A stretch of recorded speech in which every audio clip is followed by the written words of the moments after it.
दोस्तों नमस्कार, मैं आपका भूपेंद्र नारायण सिंह अडानी फाइल से जुड़ी एक अहम खबर के साथ आईएनसी टीवी पर आपका स्वागत करता हूं। खबर उस वक्त की है जब अडानी ग्रुप ने अपने ultra super thermal power plant के लिए झारखंड के गोड्डा में जमीन हासिल की। पावर प्लांट जिस जमीन पर बना है वो जमीन आदिवासियों की थी और उसे जिस अंदाज में अडानी ग्रुप ने हासिल किया था उसके बारे में बीबीसी ने विस्तार पूर्वक बताया है। बीबीसी के मुताबिक अडानी ग्रुप ने बीजेपी सरकार की मदद से कल बल और छल से आदिवासियों की जमीन पर कब्जा किया था।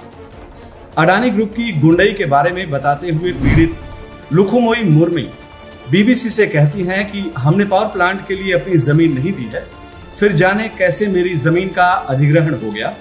31 अगस्त को अडानी कंपनी के लोग सैकड़ों पुलिस वालों और लठैतों के साथ मेरे गांव आए और मेरे खेत पर जबरन कब्जा करने की कोशिश की। उन लोगों ने मेरी धान की फसल बर्बाद कर दी और बुलडोजर चलाकर सारे पेड़ पौधे उखाड़ दिए। मैंने उनका पैर पकड़ा, फसल नहीं उजाड़ने की मिन्नतें की, लेकिन वो अंग्रेजों की तरह दमन पर उतरे थे। उन लोगों ने हमारी जमीन पर जबरन बाड़ लगा दिया, हमारे पुरखों के शमशान को तोड़कर समतल कर दिया। अडानी ग्रुप के इस पावर प्लांट के लिए माननीय मोदी जी खासतौर पर प्रयासरत थे।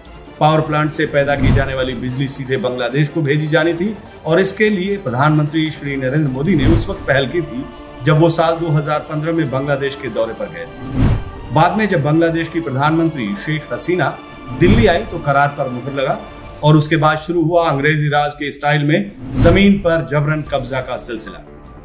अडानी ग्रुप के हाथों अपनी जमीन गंवा चुके रिटायर्ड शिक्षक रामजीवन पासवान बीबीसी को अपनी आपबीती बताते हुए कहते हैं कि फरवरी महीने में अडानी समूह के कुछ लोग मेरे खेत पर आए, मुझे मेरी जाति को लेकर गालियां दी और कहा कि इसी जमीन में काटकर गाड़ देंगे। मेरी जिंदगी में पहले किसी ने ऐसी गाली नहीं दी थी।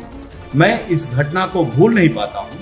मेरे घर पर ईंट पत्थर से हमला कराया गया और जब पुलिस इस मामले में कोई कार्रवाई नहीं कर रही, जिस पावर प्रोजेक्ट के पीछे सीधे सीधे प्रधानमंत्री का हाथ हो, जिस पावर प्लांट को जमीन मुहैया कराने के लिए केंद्र और राज्य सरकारें कमर कसे हों, वहां पुलिस और प्रशासन की हालत क्या होगी, इसका अंदाजा लगाना कतई मुश्किल नहीं है। वैसे इस बात का अंदाजा आप भी नहीं लगा सकते हैं कि अडानी ग्रुप को खुश करने के लिए गोड्डा प्रशासन ने एक जिंदा शख्स को स्वर्ग तक भेज दिया। इस वाक्य के बारे में बीबीसी को बताते हुए पीड़ित गणेश पंडित कहते हैं कि मुझे अडानी के लोगों ने मार दिया, 3 बेटा है, 2 का ही नाम दिखाया और मेरी जमीन को मेरी सहमति के बगैर अधिग्रहित कर दिया। मैंने मुआवजे का पैसा नहीं लिया है, इसके बावजूद मेरी जमीन पर बाड़ लगाकर उसकी घेराबंदी कर दी गई। बीबीसी की ये रिपोर्ट उस वक्त याद दिलाती है जब देश पर अंग्रेजों का कब्जा था और देश कायदे कानून की जगह अंग्रेजों की मर्जी से चलता था। आज हम आजाद हैं, कहने के लिए देश कायदे कानून और संविधान से चल रहा है, लेकिन अडानी ग्रुप ने जिस अंदाज में अपने पावर प्लांट के लिए जमीन हासिल किया है उसे देखकर आप क्या कहेंगे? आपके जवाब का इंतजार है। नमस्कार।